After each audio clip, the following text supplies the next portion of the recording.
Gimonitor karon sa mga doktor sa Northern Mindanao Medical Center sa Cagayan de Oro City ang usa ka pasyente nga adunay simptomas sa Middle East Respiratory Syndrome coronavirus o MERS-CoV.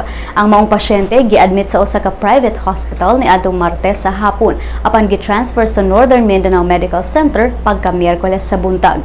Matud ni Dr. Peter Quiaut nga ang pasyente adunay simptomas nga pareho sa MERS-CoV apan dili pa kumpirmado kon MERS-CoV gyud ang iyang sakit.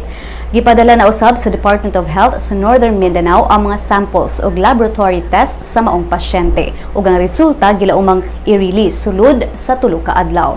Ang pasyente matud pa nagtrabaho isip OFW ug kun makumpirma nga MERS-CoV ang iyang sakit, matud sa doktor nga andam ang maong ospital sa maong kaso. Ang Northern Mindanao Medical Center usa sa mga hospitals nga gidesignate sa DOH nga moadmit ug motambal sa mga pasyente nga adunay MERS-CoV.